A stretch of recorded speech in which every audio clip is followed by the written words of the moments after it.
Eu deixo aqui um alerta que essa mesa ela é para maiores de 18 anos, que ela possui alguns temas possivelmente sensíveis e a depender dos caminhos, alguns gatilhos que talvez as pessoas não queiram disparar. Então fica aqui esse alerta.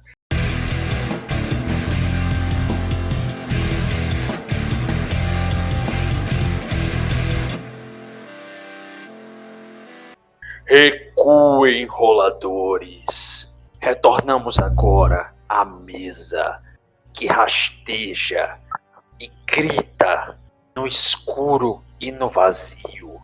Retomamos agora a mesa de Akchung Cthulhu aqui no RPG de Quinta. Vou chamar agora as criaturas condenadas que, em busca de uma vã compreensão, trilham um caminho da sua loucura e destruição. Começando com ele, o homem da ciência, Dio. Fala aí, galera. Bom dia, boa tarde, boa noite. Seja em qualquer horário que você esteja nos ouvindo, aperta o play aí e curte o RPG de Quinta. Galera, continuarei jogando com o Dr. Hans Smith, né? Ele que é um cara que sabe que o sobrenatural existe, já teve contato com o sobrenatural, mas ele procura um método científico de relatar isso e o porquê disso acontece, e o porquê que isso acontece. Então, acompanha aí as peripécias do Dr. Hans e vamos conosco aí se aventurar nesse meio oculto para deixá-lo bem explicado e mostrar que tudo é ciência. Nas profundezas de uma Arábia mística, um sangue condenado é trazido para Deep Hollow. Lucas. E aí, galera, Lucas, continuando aqui. Vou continuar jogando com aquela que possui o sangue perdido, sangue prometido, sangue esquecido. Vou continuar jogando com Rebecca Merkel, a senhora Merkel, melhor falando. E espero que não tenha PVP hoje. Se tiver, eu vou utilizar minhas hábeis habilidades de covarde e corajoso. E se você está procurando uma música para ouvir durante essa mesa, escute a Hey DJ da Can't Trust. Muito bom, 10 de 10. E um homem entre a vida e a morte, segurando os pedaços do seu próprio corpo, fazendo juras a um Deus perdido, para que não se torne um cadáver febril, ele diz: Israel. Boa noite, galera. Vou continuar a jogar com o detetive particular mercenário, que o que importa é o dinheiro, e os dois bancos dele estão aqui comigo nesta sessão de hoje. Charles Witcher, até onde o dinheiro é capaz de comprar um detetive particular. Vamos saber mais nessa mesa. E com isso vamos recapitular brevemente os eventos da última sessão e os seus infortúnios. Vocês já podem me ajudar a fazer essa recapitulação e a partir dela a gente vai tentar dar um rumo para a mesa, quase como um refresh no grupo, buscando agora o que realmente vai guiar vocês nesse momento. E podem falar, e quem se compromete em tentar começar a dizer o que se passou na sessão passada? Na sessão passada, eu creio que a gente já começou com a cena que a Jodie estava presa e o Hans tinha chegado na delegacia, onde ele tem colaborado com a futura campanha, ou a preparação de uma campanha do atual delegado ou comissário, não sei qual é a patente dele. E ele foi lá para conversar com a Judith, dar um contato direto com a Judith. Ele chegou lá, mostrou a ele aquele documento que ele tinha feito, onde ela se declarava incapaz e tornava o Hans o titular de sua propriedade, de suas posses, de tudo. E ele tentou convencê-la. Ela se recusou, rasgou os papéis. Como ela não tinha sido acusada de nada, o delegado optou por liberar ela. Ela Ela pediu até um o veículo. processo de investigação havia sido concluído e arquivado como sendo uma legítima defesa, um ato de resguardo da honra. Ela pediu um veículo e seguiu até as docas, era o porto, para falar com um cara lá que ela queria lançar ele como futuro candidato a prefeito também, né, para disputar com o cara que está sendo apoiado por Hans. Terminado isso, Dr. Hans, eu não lembro se eu tinha conversado ou se eu tinha ligado para a personagem a Rebecca Merkel e nós tínhamos combinado de nos Residência encontrar. da Rebeca. Passei na residência, não foi? A gente Sim. tinha combinado de se encontrar para falar sobre os assuntos que tinham sido descobertos por nós. E seria na casa da senhorita Judith. Vendo que havia meio que um mal-estar entre o Hans e a Judith, ele comprou um presente e se dirigiu até a casa dela no intuito de fazer as pazes ou deixar tudo a par do que seria. Chegando lá, ele foi bem tratado, foi convidado a entrar. E quando isso aconteceu, que chegaram em determinado lugar, ele foi rendido pelo mordomo a pedido da Judith e ela pediu para que levasse ele até o porão. Até então ela aceitou de bom grado, levantou as mãos, disse que não, que iria colaborar, mas chegou um ponto que a Judith pediu para que ele fosse amordaçado e amarrado. O Hans fingiu colaborar e quando chegou no porão da casa, entrou em combate com o mordomo dela, vindo a ter uma troca de tiros intensa. Ao alvejar ele, o feriu de maneira letal. A Judith, quando se aproximou, que viu tudo o que aconteceu, entrou em parafuso, atirou no Hans, o Hans atingiu ela e ela acabou com a arma na cabeça e disparando, proferindo palavras insensatas. Informando para ele que ele nunca teria o controle dela sobre nenhum aspecto e assim ela decidiu por numa intempérie tirar a própria vida e assim o fez. Só que concomitante a isso, a mesa também começou com outra esfera de problema que foi a que estavam envolvidos os personagens de Lucas e o personagem. Beleza, é contigo mesmo, tu vai dizer o que é o resultado Sim. lá do que aconteceu quando o teu personagem de Israel encontraram o personagem de Felipe vasculhando a garagem, iniciou-se um tiroteio e aí tu segue. Beleza. Como o Jefferson apontou, o meu personagem, a senhora Merkel. Desculpa, Lucas, rapidão. Lembrando, pessoal, para vocês que são ouvintes, que essa mesa ela tem um alerta de mais 18 de temas sensíveis.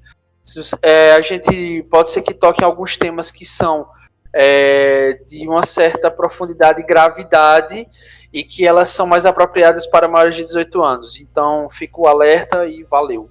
Pode seguir, Lucas, foi mal. Sim, a minha personagem, a senhora Merkel, e o personagem de Israel, pelo menos que se diz chamar Charles, estavam na residência da senhora Merkel. E eles, quando eles estavam indo para garagem pegar o carro para irem até o sanatório, que fica na cidade vizinha de Silent Hills, né? Não, Silent Mountains, como é o nome da cidade? Quiet Hills. Quiet Hills. E a gente ouviu um barulho. A senhora Merkel pediu para que o Charles fosse na frente. Quando ele abriu a porta, ele viu o Mr. White, que já estava perseguindo a gente tirando fotos.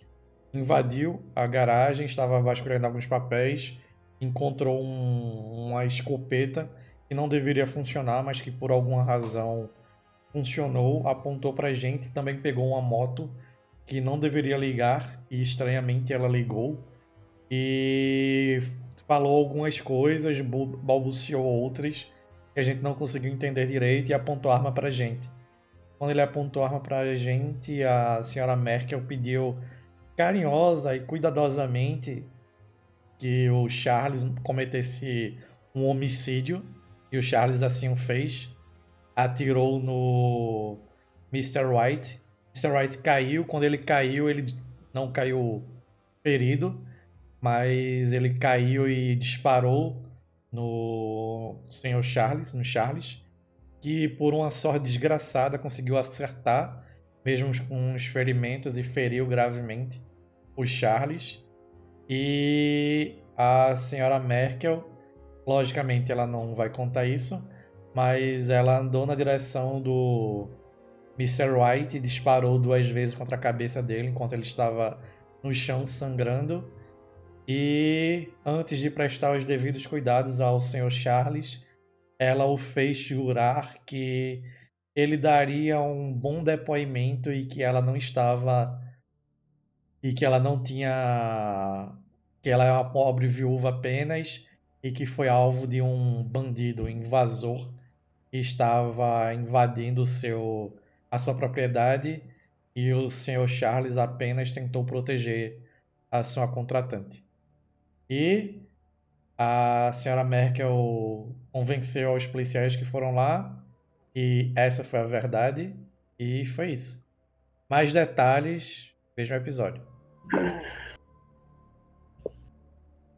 Acho que foi aí, pouco depois, enquanto ela estava em prantos ainda, que chegou os dois detetives, voltaram a falar com ela, perguntaram algumas coisas e ela conseguiu converter, por um breve momento, ambos os detetives em favor dela, dessa vez. Até o Cormac.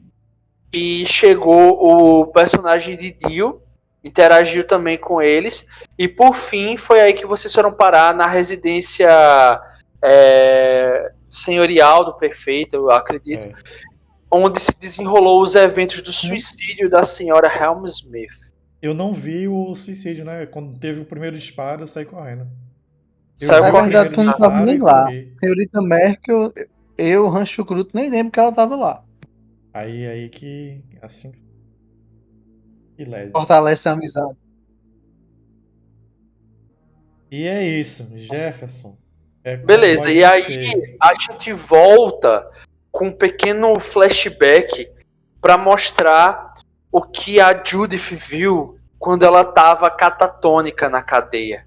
Porque quando o personagem de Dio chegou na cadeia, viu ela balbuciando algumas coisas que não faziam o menor sentido, onde ela citava o gato da família, em que ele teria conversado com ela dentro de sua cabeça após ela ter tocado com o mineral do mineral desconhecido e o livro de todas as verdades.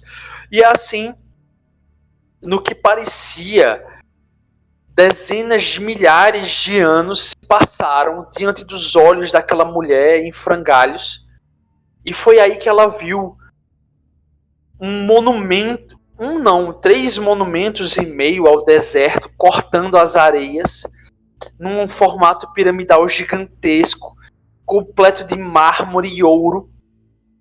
E à medida que a visão daqueles que conseguem imaginar esse cenário vai se aprofundando para dentro daquelas construções, a Judith consegue discernir vozes em um cântico oratório repetido várias vezes. Palavras em alguma língua perdida, talvez alguma língua impronunciável.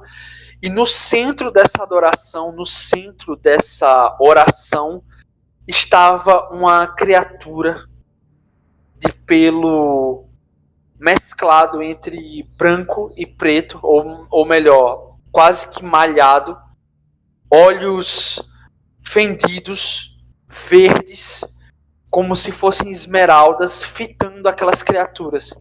Só que diferente de felinos de seu porte, normalmente, esse gato que está sendo adorado como sendo um deus dentre aqueles mortais, ele apenas os fita com desprezo, olha através deles e fala: sombras e pó.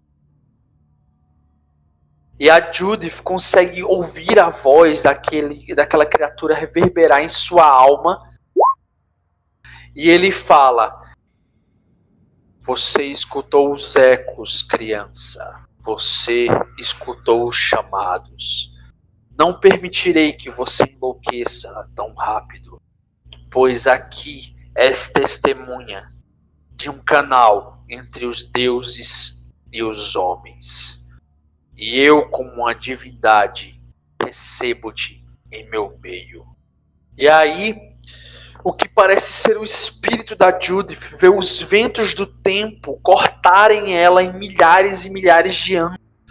Usando o seu dom da visão que a personagem detinha, ela tinha a capacidade de premonições ou até visões de um passado longínquo ou até de um futuro próximo, a partir de alguma espécie de legado que ela possuía, mas que ela não revelava a ninguém. Acontece que esse culto, essa veneração, ela não era apenas própria dos antigos egípcios em seu ápice civilizatório. Esse culto migrava várias esferas do globo. Dentre eles, o próximo cenário que se revela diante de vocês, como o vislumbre do que a Judith viu, é uma geleira, um cobertor de neve gélido e frio, com um aroma doce e férreo ao mesmo tempo, de sangue recém-derramado.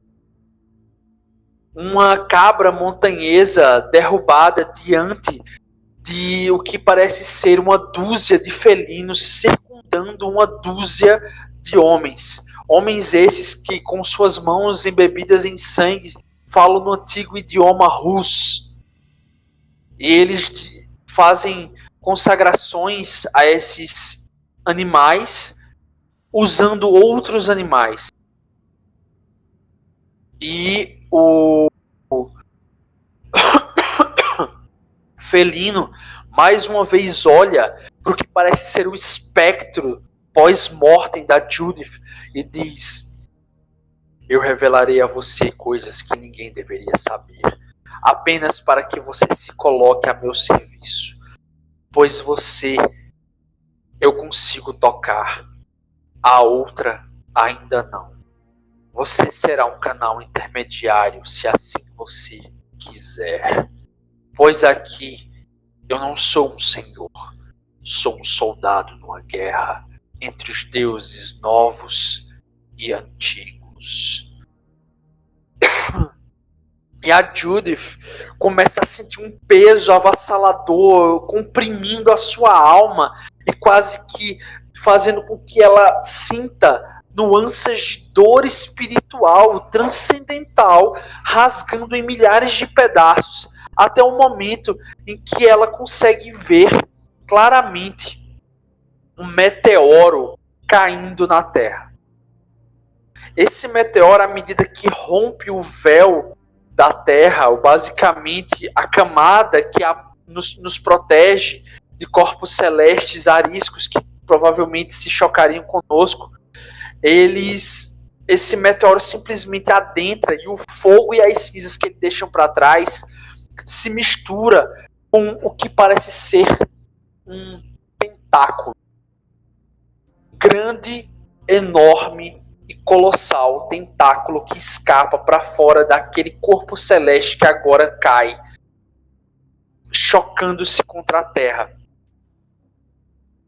Ela consegue discernir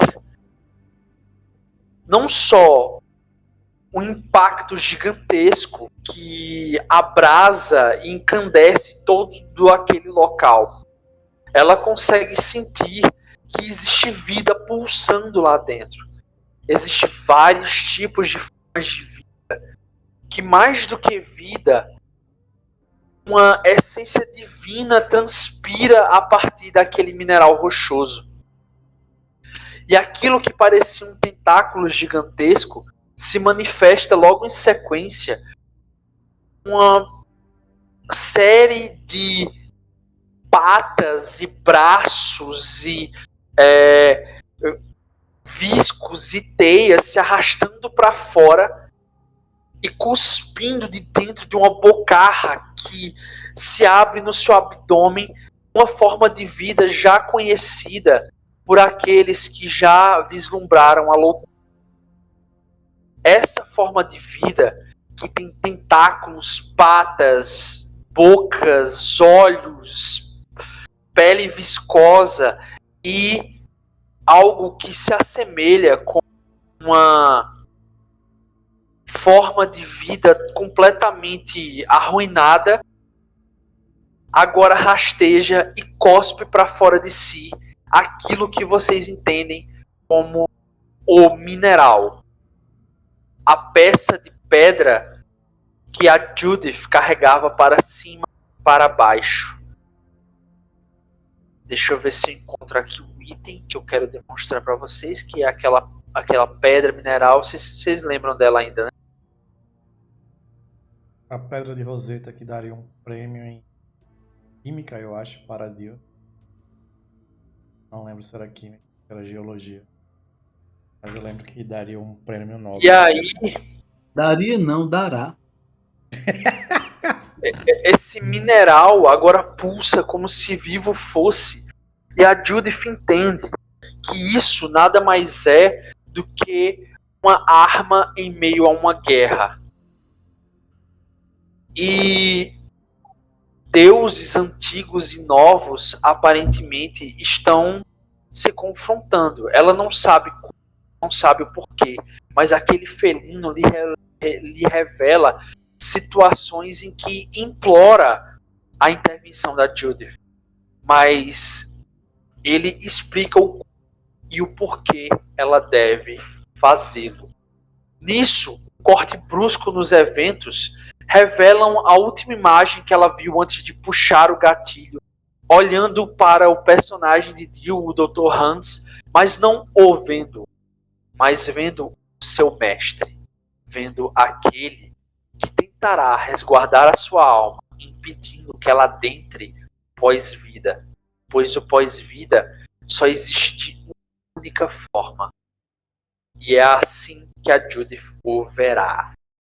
Ela puxa o gatilho e o que parece ser uma torrente, quase como uma descarga, uma mistura de furacão, de sangue, lavagem, choro e fuligem, traga ela para dentro de uma caverna escura, onde ela volta a ver aquelas criaturas incompreensíveis e cheias de membros incalculáveis e anatomias inexplicáveis.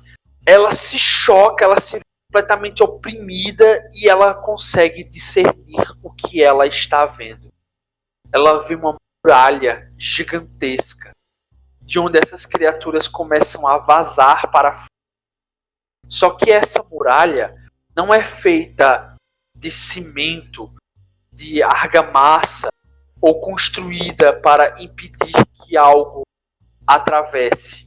Essa muralha nada mais é do que uma sequência gigantesca e infindável de rostos humanos colados uns aos outros, gritando, gemendo, rindo e gozando em prazer. Dentre um desses rostos, ela consegue discernir entre a maçaroca humana o seu antigo amor, Ethan Helmsmith, que clama por ela e diz: Judith! Aqui não! Aqui queima! E aquele rosto afunda em meio às várias outras cabeças que emergem como se fossem ondas no mar, e uma cabeça de tez escurecida e olhos lunáticos começa a gritar em júbilo, gargalhar de extremo prazer. Este homem olha para ela com suas íris completamente amareladas e o que parece ser um pante de histeria pura transformada numa gargalhada insana. O Dr. Akan revela onde ele está após os eventos da sua última ação. Ele fala: a loucura é como a gravidade. Basta um empurrãozinho, senhora Helmsmith. Onde estão minhas filhas? Onde estão minhas filhas? Lucas, qual era o nome da esposa do Dr. Akan?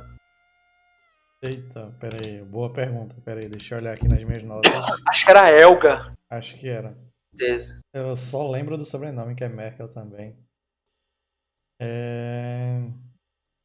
Dá uma verificada aí, que eu não tenho a nota. Helga Farouk Merkel Akan. Pronto.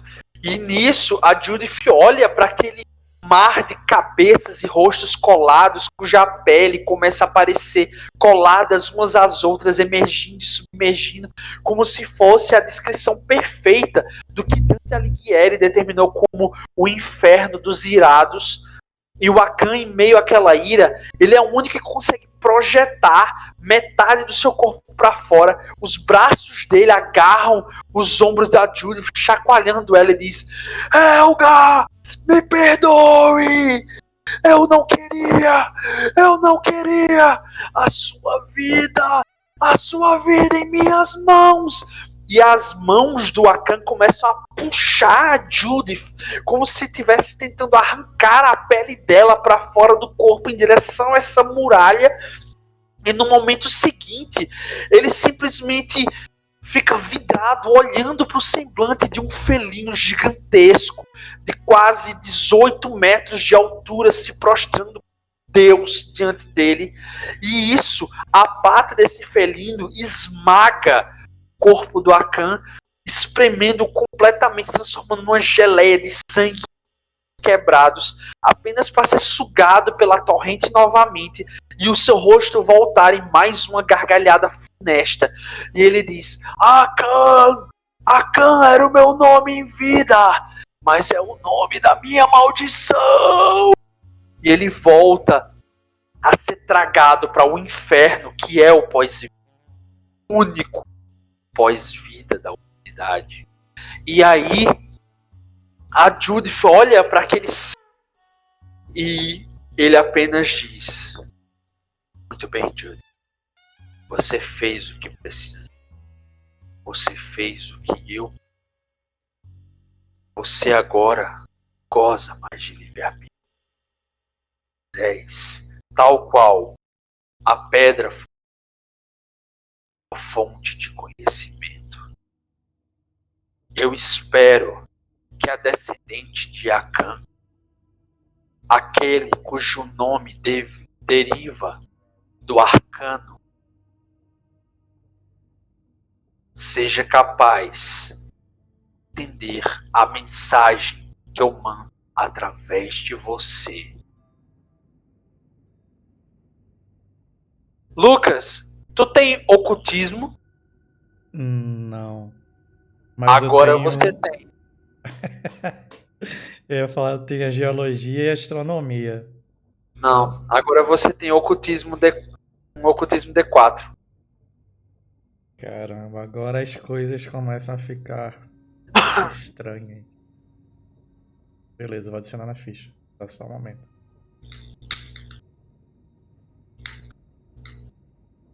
Tá na ficha. Beleza, pode fazer a rolagem. A dificuldade é 4. Padrãozinho simples de alcançar.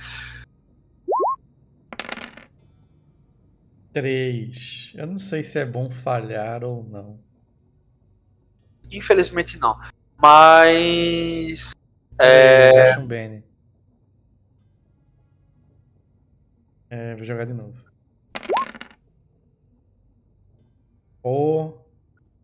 Eu tenho 3 por sessão, né? Beleza. É Deixa eu isso. só ver aqui. Beleza. A Rebeca, ela começa a rastejar a escada assim, quando ela começa a ver a confusão em que as pessoas que ela engendrou começam a se antagonizar.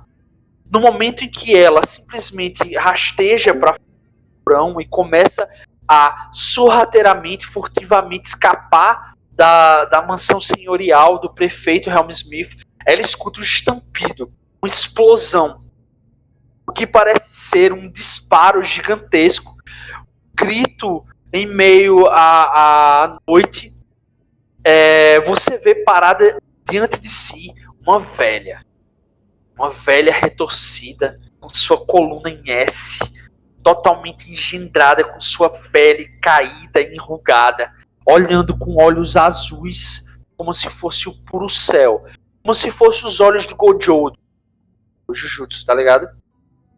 Esses olhos, eles são completamente penetrantes para você. E aí, você, após esse estampido, após esse lado, você vê que algo que parecia como se uma foto fosse tirada no porão, um flash de luz assim, e no momento seguinte, essa velha te encarando, te deixando desconcertada, ela parece que olha para o teu âmago, ela te vê mesmo você escondido em meio às sombras, ela olha para você e no cômodo seguinte você nota uma presença.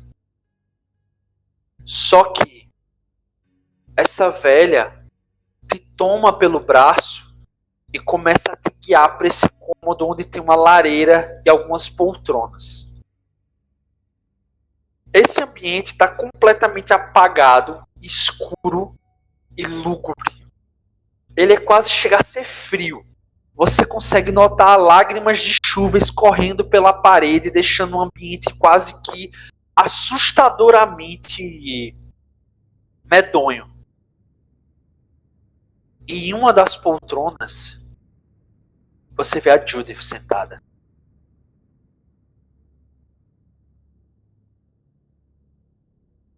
Quer falar alguma coisa? Não, desculpa. Eu pensei que tu ia narrar ainda. Quando eu olho pra Jodie lá sentada, eu tenho a completa certeza que momentos atrás ela estava trocando tiros, disparando contra o Dr. Smith, Dr. Hans, correto? Sim. Eu olho pra Jodie, balanço um pouco a cabeça e... Senhora Helmsmith, o que a senhora faz aqui? Como a senhora veio parar aqui? Eu olho para a velha sapa. Ela dá um sorriso que parece ser em câmera lenta, medonho assim. Ela revelando alguns poucos dentes que ela tem na boca e fios de baba que vão se esticando à medida que o sorriso dela alcança proporções que não uma boca deveria tomar. Ela fala: a senhora não tá aqui. Ela tá em todo lugar. E você nota que a Judith tá com os cabelos completamente brancos. E se você reparar por um breve momento, o que parece ser um relâmpago atravessa a janela e a luz que esse relâmpago faz, ele atravessa o corpo da Judith e ela fica translúcida por um momento. E aí que a percepção cai sobre você. A Judith está morta. E o que você está vendo é um espectro de alguém que não está no mundo dos vivos. Tampouco você deveria estar vendo aquilo.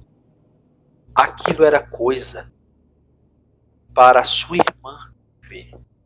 Era o que ela falava o tempo todo. Era como ela descrevia que via e conversava com a mãe de vocês. E nisso, essa percepção medonha, essa doença do Zakan se abre sobre você, quase que como um terceiro olho em sua testa, e você passa a ver o fantasma de Judith Helmsmith. E Lucas, esses 2 pontos são de demência, beleza? Como você não passou, você toma os 2. Uma coisa, eu tenho a desvantagem incrédulo. Isso me dá um bônus de mais 1? Não, isso poderia aumentar a sua dano de demência. Porque a sua incredulidade ela está sendo confrontada com um fato. Você está vendo aquilo. Beleza. Começa a balançar a cabeça. Isso não é real. Eu estou cansada. Eu não consigo achar peões que funcionem como deveriam funcionar. Aqueles que eu tomei pra mim estão engalfinhados em uma troca de tiros. A senhora Helmsmith não está aqui. Ela e o Dr. Hans devem estar sangrando de morte, sangrando em morte no chão. Tem que sair daqui. Ninguém pode me ver aqui. Eu tento sair completamente da situação. Tô completamente incomodado. Beleza. Deixa eu só rolar uma coisa aqui. A senhora não me viu aqui. Eu não estava aqui. Calma. Lucas, rola lutar, por favor. Não, só tá me pedindo teste que eu não tenho. É porque a velha, ela tá te agarrando pelo pulso. Sim. Vai ficar demente já. E 5, Jefferson. Beleza. Você vê que a velha sapa, ela começa a circular o teu pulso, assim, fechando aqueles dedos esqueléticos enrugados por todo o teu pulso, já quase torcendo o teu pulso. Você percebe que você não consegue fugir no primeiro momento, você puxa seu braço não vem. Só que aí num momento, num lapso, assim, você bota um pouco mais de força e seu braço se desvencilha. E ela diz: o meu Hamish está chegando. O Hamish virá. E ele levará o sangue antigo. Você corre. Você não pode tomar peões, porque você está no caminho dos grandes. Você está contra o caminho dos grandes. O seu sangue deve servir a Cthulhu. Seu sangue não deve servir para mais nada. A senhora está completamente embriagada, ou eu não faço ideia. E você vê vou que ela sair daqui. começa a babar. Ela começa a babar e nesse momento você vê que entre você e ela, a Judith aparece sem se levantar da cadeira. Ela fala: eu tenho uma mensagem. Uma mensagem do Mr. Getulian. Eu vou colocar as mãos nos ouvidos e sair andando. No momento seguinte, você escuta batidas ocas na porta de entrada. Como se alguém tivesse a ponto de derrubar a porta com o simples ato de bater. Você vê uma sombra gigantesca se projetando a partir da porta, com relâmpagos que acompanham a chuva lá fora. É uma presença dantesca. E a Judy fala: você deve fugir. Você deve conseguir se apoderar do livro. A partir do livro, você conseguirá falar comigo novamente. Isso é um lapso. Eu estou usando todo o poder que me foi concedido para que você me veja uma última vez. Mas só o livro pode me convocar. Só assim eu poderei transmitir a mensagem. Mas você deve fugir. O mal inominável tomou a carne humana. E a carne humana virá para arrancar a carne dos seus ossos. E de cada um que estiver nessa casa. Salve os meus filhos. Poupe os meus filhos. E aí nisso, o espírito dela começa a se desfazer com um simples toque da velha sapa, arranhando a realidade, despedaçando a Judith em vários milhares de pedaços que se rasgam e se sangram, uma espécie de ectoplasma negro, e ela se desfaz completamente.